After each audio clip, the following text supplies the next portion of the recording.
In The Adventure of the Reigate Squire, Sherlock Holmes, recovering from a tough case, heads to the countryside with Dr. Watson for some much-needed rest. But peace doesn't last long when a local burglary spirals into a murder mystery, and Holmes can't resist the call to action. The case is full of odd clues, a ripped note, suspicious behavior, and a locked room that doesn't quite add up.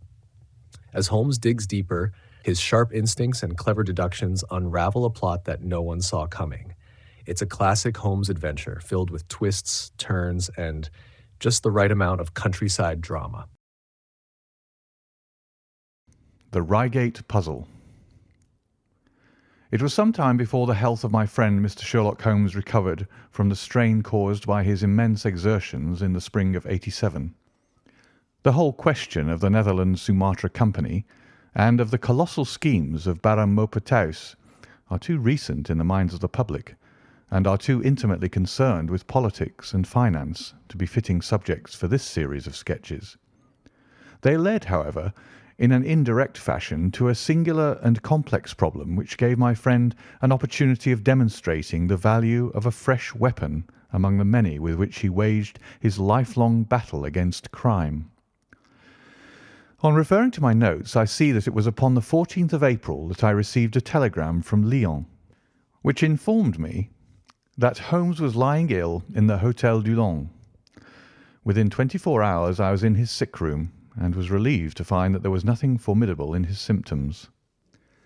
Even his iron constitution, however, had broken down under the strain of an investigation which had extended over 2 months, during which period he had never worked less than 15 hours a day, and had more than once, as he assured me, kept to his task for 5 days at a stretch. Even the triumphant issue of his labours could not save him from reaction after so terrible an exertion, and at a time when Europe was ringing with his name, and when his room was literally ankle-deep with congratulatory telegrams. I found him a prey to the blackest depression. Even the knowledge that he had succeeded where the police of 3 countries had failed, and that he had outmanoeuvred at every point the most accomplished swindler in Europe, was insufficient to rouse him from his nervous prostration. 3 days later we were back in Baker Street together, but it was evident that my friend would be much the better for a change, and the thought of a week of springtime in the country was full of attractions to me also. My old friend Colonel Hayter, who had come under my professional care in Afghanistan, had now taken a house near Reigate in Surrey, and had frequently asked me to come down to him upon a visit. On the last occasion he had remarked that if my friend would only come with me, he would be glad to extend his hospitality to him also. A little diplomacy was needed, but when Holmes understood that the establishment was a bachelor one, and that he would be allowed the fullest freedom, he fell in with my plans, and a week after our return from Lyon we were under the colonel's roof. Hayter was a fine old soldier who had seen much of the world, and he soon found, as I had expected, that Holmes and he had much in common. On the evening of our arrival we were sitting in the colonel's gun-room after dinner, Holmes stretched upon the sofa, while Hayter and I looked over his little armoury of Eastern weapons. "By the way," said he suddenly, "I think I'll take one of these pistols upstairs with me in case we have an alarm." "An alarm?" said I. "Yes, we've had a scare in this part lately. Old Acton, who is one of our county magnates, had his house broken into last Monday. No great damage done, but the fellows are still at large." "No clue?" asked Holmes, cocking his eye at the colonel. "None as yet, but the affair is a petty one. One of our little country crimes, which must seem too small for your attention, Mr. Holmes, after this great international affair." Holmes waved away the compliment, though his smile showed that it had pleased him. "Was there any feature of interest?" "I fancy not. The thieves ransacked the library and got very little for their pains. The whole place was turned upside down, drawers burst open, and presses ransacked, with the result that an odd volume of Pope's Homer, 2 plated candlesticks, an ivory letter-weight, a small oak barometer, and a ball of twine are all that have vanished." "What an extraordinary assortment!" I exclaimed. Oh, the fellows evidently grabbed hold of everything they could get." Holmes grunted from the sofa. "The county police ought to make something of that," said he. "Why, it is surely obvious that—" But I held up a warning finger. "You are here for a rest, my dear fellow. For heaven's sake, don't get started on a new problem when your nerves are all in shreds." Holmes shrugged his shoulders with a glance of comic resignation towards the colonel, and the talk drifted away into less dangerous channels. It was destined, however, that all my professional caution should be wasted, for next morning the problem obtruded itself upon us in such a way that it was impossible to ignore it, and our country visit took a turn which neither of us could have anticipated. We were at breakfast when the colonel's butler rushed in with all his propriety shaken out of him. "Have you heard the news, sir?" he gasped. "At the Cunninghams, sir." "Burglary!" cried the colonel with his coffee cup in mid-air. "Murder!" The colonel whistled. "By Jove!" said he. "Who's killed, then? The J.P. or his son?" "Neither, sir. It was William, the coachman. Shot through the heart, sir, and never spoke again." "Who shot him, then?" "The burglar, sir. He was off like a shot and got clean away.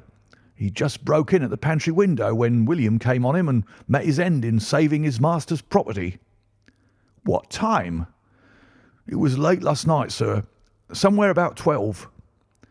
"Ah, then, we'll step over afterwards," said the colonel, coolly settling down to his breakfast again.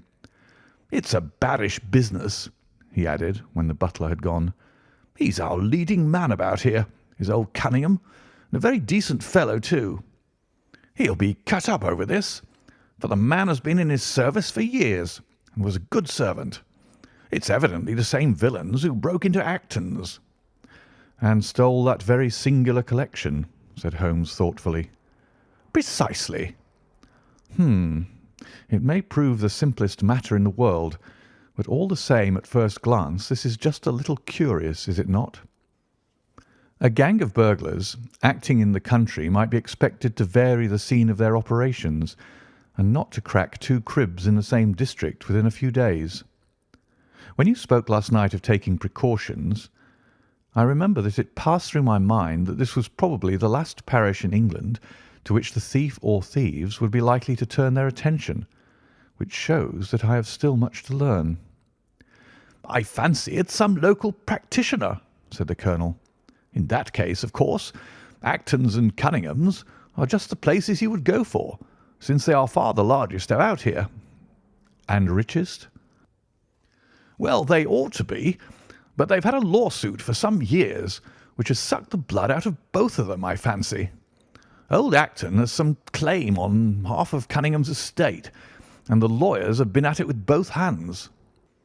"If it's a local villain, there should not be much difficulty in running him down," said Holmes with a yawn. "All right, Watson. I don't intend to meddle." "Inspector Forrester, sir," said the butler, throwing open the door. The official, a smart, keen-faced young fellow, stepped into the room. "Good morning, Colonel," said he. "I hope I don't intrude, but we hear that Mr. Holmes of Baker Street is here." The colonel waved his hand towards my friend, and the inspector bowed. "We thought that perhaps you would care to step across, Mr. Holmes." "The fates are against you, Watson," said he, laughing. "We were chatting about the matter when you came in, Inspector. Perhaps you can let us have a few details." As he leaned back in his chair in the familiar attitude, I knew that the case was hopeless. "We had no clue in the Acton affair, but here we have plenty to go on, and there's no doubt it is the same party in each case. The man was seen." "Ah." "Yes, sir, but he was off like a deer after the shot that killed poor William Kirwan was fired. Mr. Cunningham saw him from the bedroom window, and Mr. Alec Cunningham saw him from the back passage. It was 11:45 when the alarm broke out. Mr. Cunningham had just got into bed, and Mr. Alec was smoking a pipe in his dressing gown. They both heard William, the coachman, calling for help, and Mr. Alec ran down to see what was the matter. The back door was open, and as he came to the foot of the stairs he saw 2 men wrestling together outside. One of them fired a shot. The other dropped, and the murderer rushed across the garden and over the hedge. Mr. Cunningham, looking out of his bedroom, saw the fellow as he gained the road, but lost sight of him at once. Mr. Alec stopped to see if he could help the dying man, and so the villain got clean away. Beyond the fact that he was a middle-sized man and dressed in some dark stuff, we have no personal clue, but we're making energetic inquiries, and if he is a stranger, we shall soon find him out." "What was this William doing there? Did he say anything before he died?" "Not a word. He lives at the lodge with his mother, and as he was a very faithful fellow, we imagine that he walked up to the house with the intention of seeing that all was right there. Of course, this Acton business has put everyone on their guard. The robber must have just burst open the door. The lock has been forced when William came upon him." "Did William say anything to his mother before going out?" "She's very old and deaf, and we can get no information from her. The shock has made her half-witted, but I understand that she was never very bright. There is one very important circumstance, however. Look at this." He took a small piece of torn paper from a notebook and spread it out upon his knee. "This was found between the finger and thumb of the dead man. It appears to be a fragment torn from a larger sheet. You will observe that the hour mentioned upon it is the very time at which the poor fellow met his fate. You see that his murderer might have torn the rest of the sheet from him, or he might have taken this fragment from the murderer. It reads almost as though it were an appointment." Holmes took up the scrap of paper, a facsimile of which is here produced. "D. at 11:45, learn what may be." "Presuming that is an appointment," continued the inspector, "it is of course a conceivable theory that this William Kirwan, though he had the reputation of being an honest man, may have been in league with the thief. He may have met him there, may even have helped him to break in the door, and then they may have fallen out between themselves." "This writing is of extraordinary interest," said Holmes, who had been examining it with intense concentration. "These are much deeper waters than I had thought." He sank his head upon his hands, while the inspector smiled at the effect which his case had had upon the famous London specialist. "Your last remark," said Holmes presently, "as to the possibility of there being an understanding between the burglar and the servant, and this being a note of appointment from one to the other, is an ingenious and not entirely impossible supposition. But this writing opens up—" He sank his head into his hands again and remained for some minutes in the deepest thought. When he raised his face again, I was surprised to see that his cheek was tinged with colour, and his eyes as bright as before his illness. He sprang to his feet with all his old energy. "I'll tell you what," said he. "I should like to have a quiet little glance into the details of this case. There is something in it which fascinates me extremely. If you will permit me, Colonel, I will leave my friend Watson and you, and I will step around with the inspector to test the truth of one or two little fancies of mine. I will be with you again in half an hour." An hour and a half had elapsed before the inspector returned alone. "Mr. Holmes is walking up and down in the field outside," said he.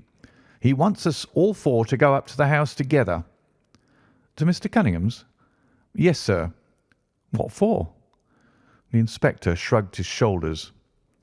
"I don't quite know, sir. Between ourselves, I think Mr. Holmes had not quite got over his illness yet. He's been behaving very queerly, and is very much excited." "I don't think you need alarm yourself," said I. "I have usually found that there was method in his madness." "Some folks might say there was madness in his method," muttered the inspector. "But he's all on fire to start, Colonel, so we'd best go out if you're ready." We found Holmes pacing up and down in the field, his chin sunk upon his breast and his hands thrust into his trousers pockets.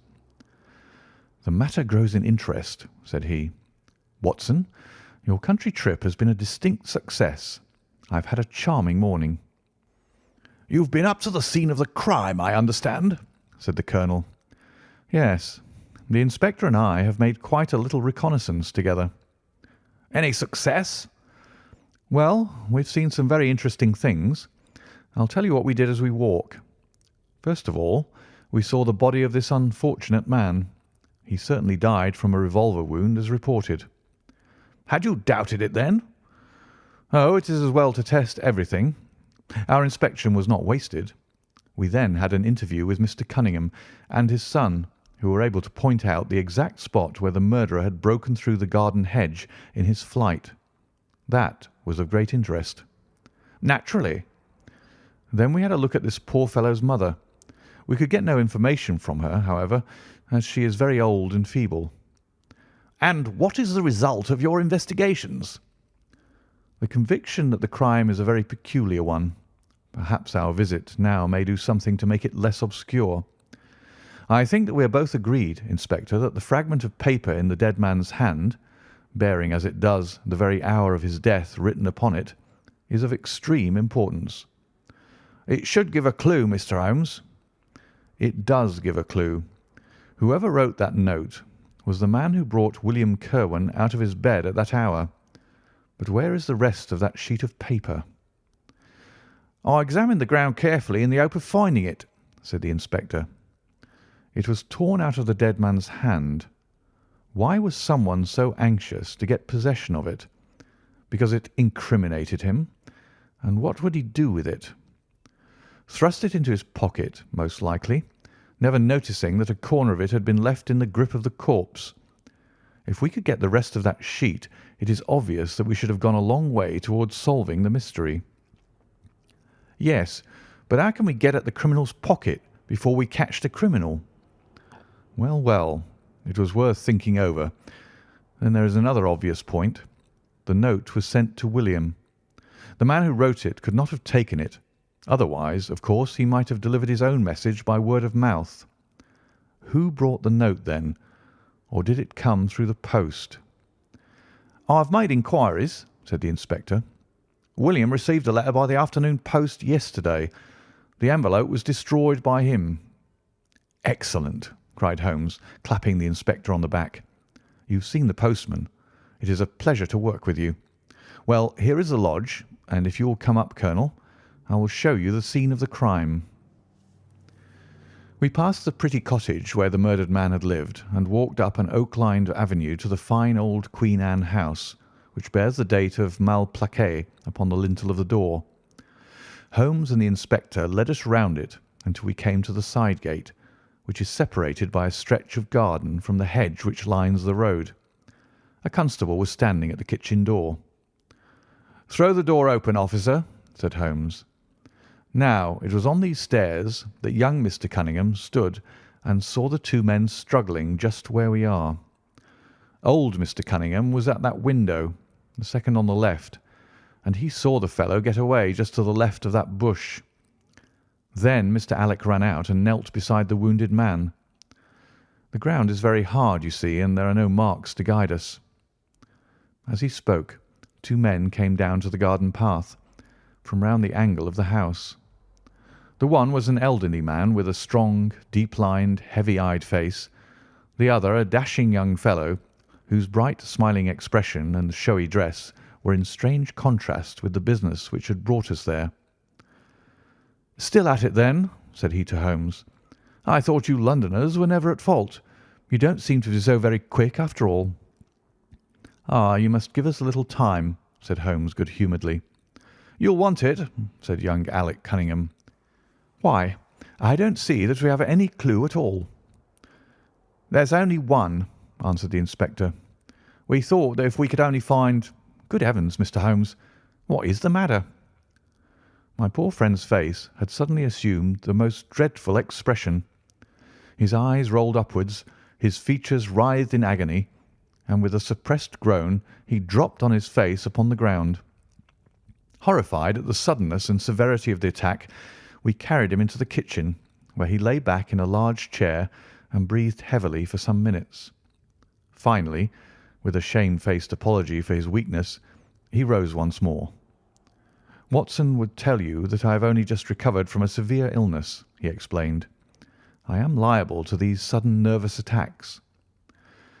"Shall I send you home in my trap?" asked old Cunningham.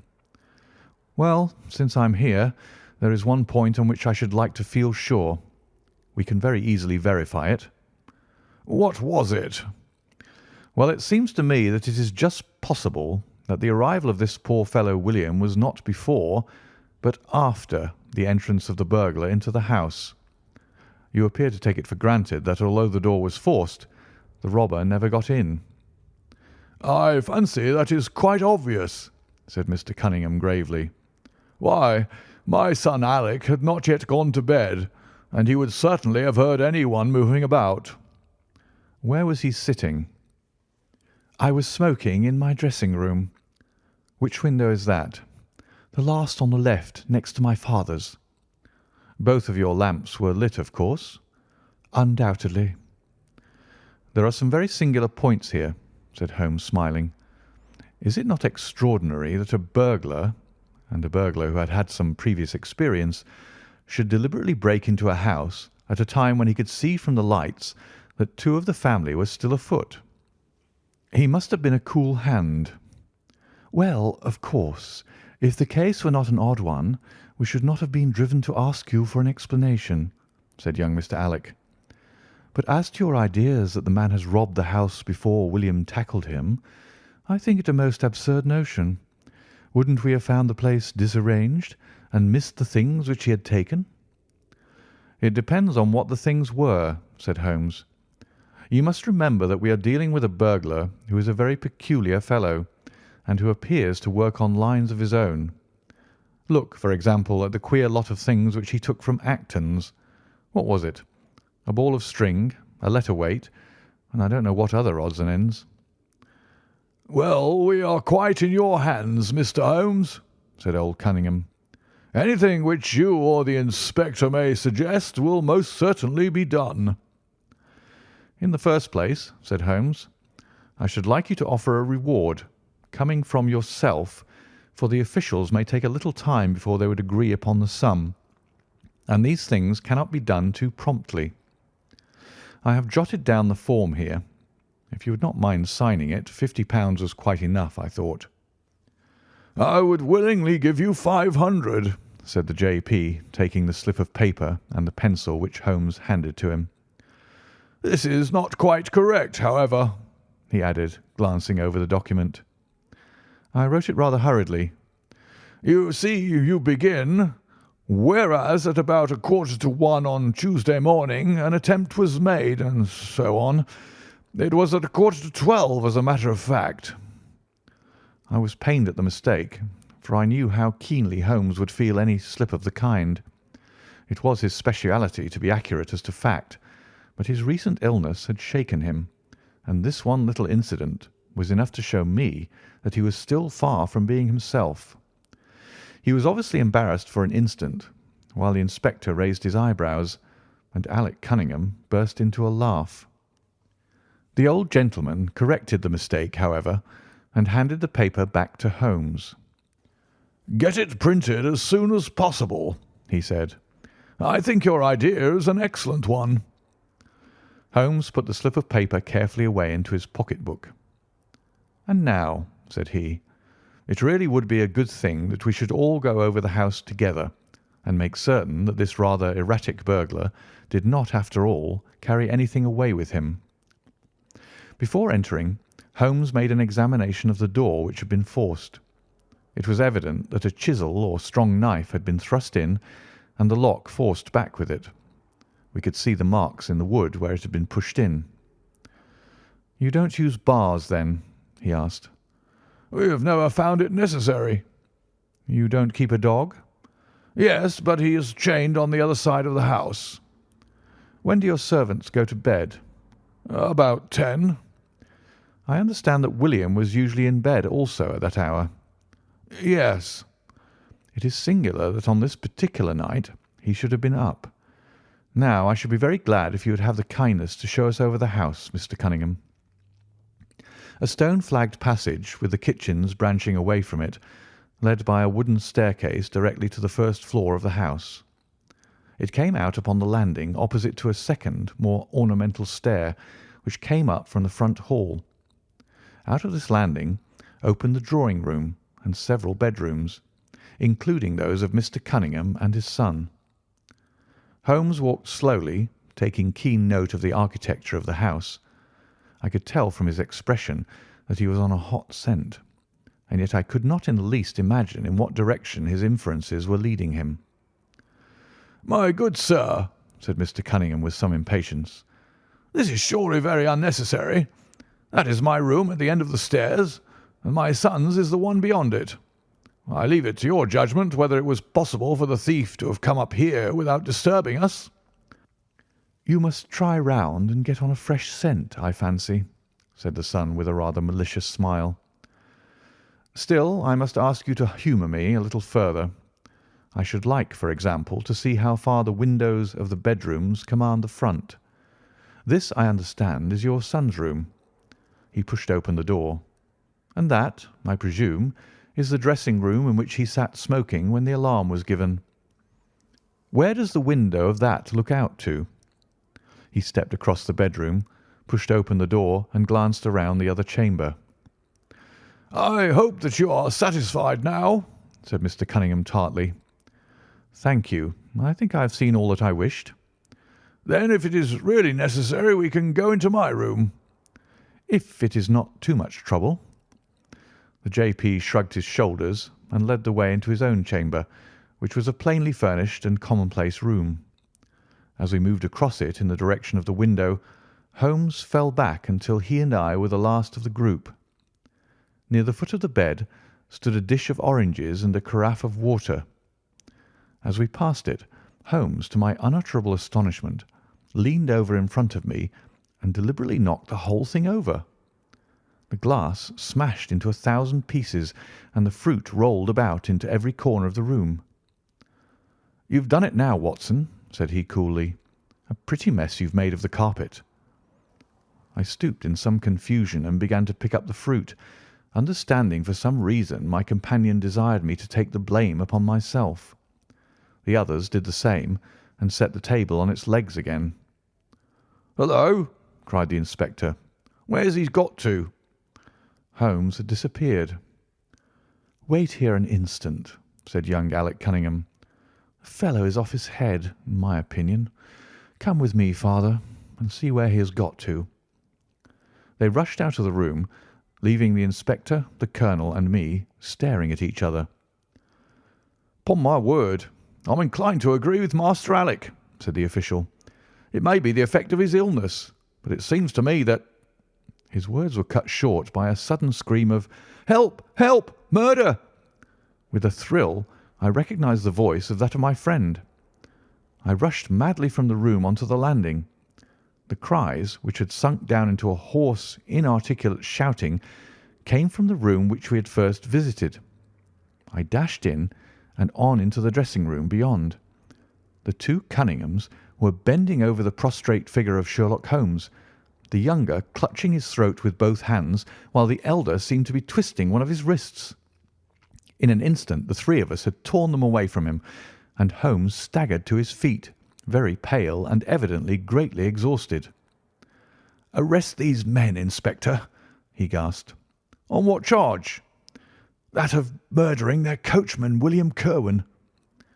The inspector stared about him in bewilderment. "Oh, come now, Mr. Holmes," said he at last. "I'm sure you don't really mean to—" "Tut, man!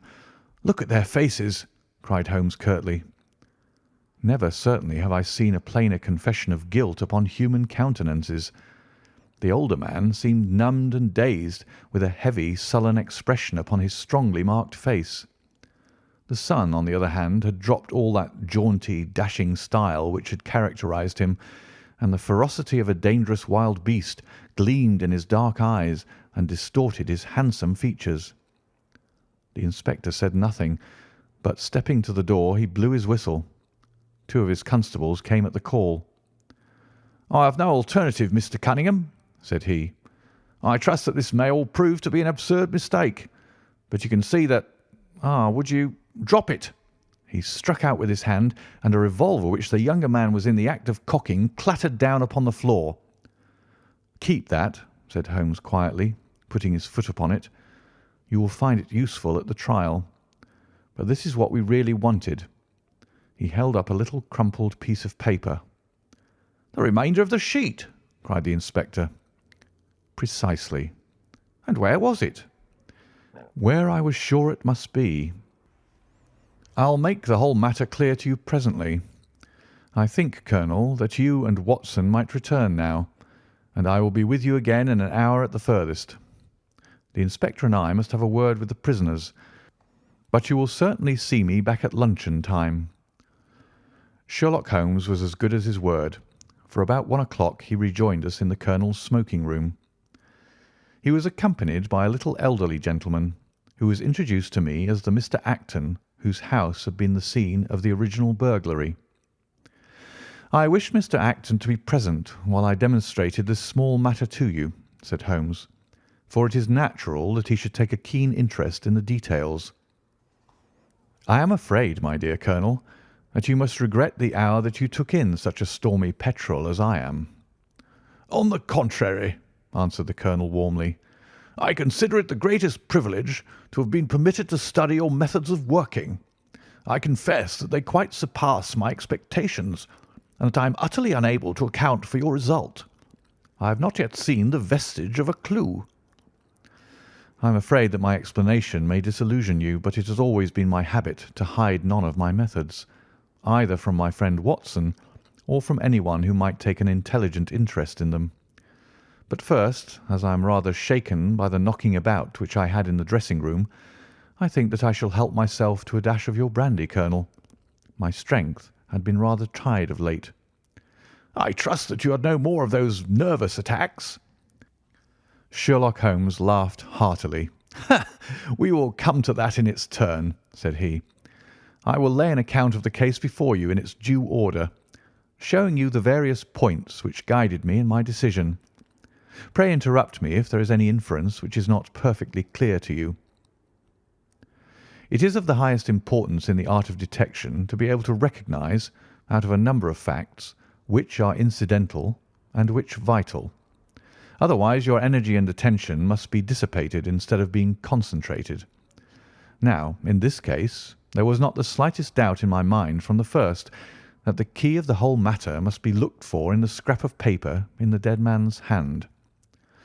Before going into this, I would draw your attention to the fact that if Alec Cunningham's narrative was correct, and if the assailant, after shooting William Kirwan, had instantly fled, then it obviously could not be he who tore the paper from the dead man's hand. But if it was not he, it must have been Alec Cunningham himself, for by the time that the old man had descended, several servants were upon the scene. The point is a simple one, but the inspector had overlooked it because he had started with the supposition that these county magnates had had nothing to do with the matter. Now, I make a point of never having any prejudices, and of following docilely wherever fact may lead me. And so, in the very first stage of the investigation, I found myself looking a little askance at the part which had been played by Mr. Alec Cunningham. And now I made a very careful examination of the corner of paper which the inspector had submitted to us. It was at once clear to me that it formed part of a very remarkable document. Here it is. Do you not now observe something very suggestive about it? "It has a very irregular look," said the Colonel. "My dear sir," cried Holmes, "there cannot be the least doubt in the world that it has been written by two persons doing alternate words. When I draw your attention to the strong T's of at and to, and ask you to compare them with the weak ones of quarter and 12, you will instantly recognize the fact. A very brief analysis of these four words would enable you to say with the utmost confidence that the learn and the maybe are written in the stronger hand, and that the what in the weaker." "By Jove, it's as clear as day," cried the Colonel. "Why on earth should two men write a letter in such a fashion?" Obviously the business was a bad one, and one of the men who distrusted the other was determined that whatever was done, each should have an equal hand in it. Now, of the two men, it is clear that the one who wrote the at and to was the ringleader. "How do you get at that?" "We might deduce it from the mere character of the one hand as compared with the other, but we have more assured reasons than that for supposing it. If you examine this scrap with attention, you will come to the conclusion that the man with the stronger hand wrote all his words first, leaving blanks for the other to fill up. These blanks were not always sufficient, and you can see that the second man had a squeeze to fit his quarter in between the at and the to, showing that the latter was already written. The man who wrote all his words first is undoubtedly the man who planned the affair." "Excellent!" cried Mr. Acton. "But very superficial," said Holmes. "We come now, however, to a point which is of importance. You may not be aware that the deduction of a man's age from his writing is one which has been brought to considerable accuracy by experts. In normal cases one can place a man in his true decade with tolerable confidence. I say normal cases because ill health and physical weakness reproduce the signs of old age, even when the invalid is a youth. In this case, looking at the bold, strong hand of the one and the rather broken-backed appearance of the other, which still retains its legibility although the T's have begun to lose their crossing, we can say that the one was a young man and the other was advanced in years without being positively decrepit." "Excellent!" cried Mr. Acton again. "There is a further point, however, which is subtler and of greater interest. There is something in common between these hands. They belong to men who are blood relatives. It may be most obvious to you in the Greek E's, but to me there are many small points which indicate the same thing. I have no doubt at all that a family mannerism can be traced in these two specimens of writing. I am only, of course, giving you the leading results now of my examination of the paper. There were 23 other deductions which would be of more interest to experts than to you. They all tend to deepen the impression upon my mind that the Cunninghams, father and son, had written this letter. Having got so far, my next step was, of course, to examine into the details of the crime, and to see how far they would help us. I went up to the house with the inspector and saw all that was to be seen. The wound upon the dead man was, as I was able to determine with absolute confidence, fired from a revolver at the distance of something over 4 yards. There was no powder blackening on the clothes. Evidently, therefore, Alec Cunningham had lied when he said that the two men were struggling when the shot was fired. Again, both father and son agreed as to the place where the man escaped into the road. At that point, however, as it happens, there is a broadish ditch, moist at the bottom. As there were no indications of boot marks about this ditch, I was absolutely sure not only that the Cunninghams had again lied, but that there had never been any unknown man upon the scene at all. And now I have to consider the motive of this singular crime. To get at this, I endeavoured first of all to solve the reason of the original burglary at Mr. Acton's. I understood from something which the colonel told us that a lawsuit had been going on between you, Mr. Acton, and the Cunninghams. Of course, it instantly occurred to me that they had broken into your library with the intention of getting at some document which might be of importance in the case. "Precisely so," said Mr. Acton. "There can be no possible doubt as to their intentions. I have the clearest claim upon half of their present estate, and if they could have found a single paper, which fortunately was in the strong box of my solicitors, they would undoubtedly have crippled our case." "There you are," said Holmes, smiling. "It was a dangerous, reckless attempt in which I seemed to trace the influence of young Alec. Having found nothing, they tried to divert suspicion by making it appear to be an ordinary burglary, to which end they carried off whatever they could lay their hands upon. That is all clear enough, but there was much that was still obscure. What I wanted above all was to get the missing part of that note. I was certain that Alec had torn it out of the dead man's hand, and almost certain that he must have thrust it into the pocket of his dressing gown. Where else could he have put it? The only question was whether it was still there. It was worth an effort to find out, and for that object we all went up to the house. The Cunninghams joined us, as you doubtless remember, outside the kitchen door. It was, of course, of the very first importance that they should not be reminded of the existence of this paper. Otherwise they would naturally destroy it without delay. The inspector was about to tell them the importance which we attached to it, when by the luckiest chance in the world I tumbled down in a sort of fit, and so changed the conversation. "Good heavens!" cried the colonel, laughing. "Do you mean to say all our sympathy was wasted, and your fit an imposture?" "Speaking professionally, it was admirably done," cried I, looking in amazement at this man who was forever confounding me with some new phase of his astuteness. "It is an art which is often useful," said he. "When I recovered, I managed, by a device which had perhaps some little merit of ingenuity, to get old Cunningham to write the word 12, so that I might compare it with the 12 upon the paper." "Oh, what an ass I have been!" I exclaimed. "I could see that you were commiserating me over my weakness," said Holmes, laughing. "I was sorry to cause you the sympathetic pain which I know that you felt."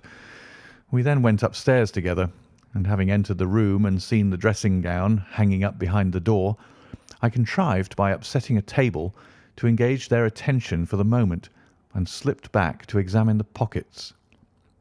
I had hardly got the paper, however, which was, as I had expected, in one of them, when the two Cunninghams were on me, and would, I verily believe, have murdered me then and there, but for your prompt and friendly aid. As it is, I feel that young man's grip on my throat now, and the father has twisted my wrist round in the effort to get the paper out of my hand. They saw that I must know all about it, you see, and the sudden change from absolute security to complete despair made them perfectly desperate. I had a little talk with old Cunningham afterwards as to the motive of the crime. He was tractable enough, though his son was a perfect demon, ready to blow out his own or anybody else's brains if he could have got to his revolver. When Cunningham saw that the case against him was so strong, he lost all heart, and made a clean breast of everything. It seems that William had secretly followed his two masters on the night when they made their raid upon Mr. Actons, and having thus got them into his power, proceeded under threats of exposure to levy blackmail upon them. Mr. Alec, however, was a dangerous man to play games of that sort with. It was a stroke of positive genius on his part to see in the burglary scare which was convulsing the countryside an opportunity of plausibly getting rid of the man whom he feared. William was decoyed up and shot, and had they only got the whole of the note and paid a little more attention to detail in the accessories, it is very possible that suspicion might never have been aroused. "And the note?" I asked. Sherlock Holmes placed the subjoined paper before us. "If you will only come around to the east gate, it will very much surprise you and be of the greatest service to you, and also to Annie Morrison, but say nothing to anyone upon the matter." "It is very much the sort of thing that I expected," said he. "Of course, we do not yet know what the relations may have been between Alec Cunningham, William Kirwan, and Annie Morrison. The result shows that the trap was skilfully baited. I am sure that you cannot fail to be delighted with the traces of heredity shown in the P's and in the tails of the G's. The absence of the I dots in the old man's writing is also more characteristic. Watson, I think our quiet rest in the country has been a distinct success, and I shall certainly return much invigorated to Baker Street tomorrow." End of the Reigate puzzle.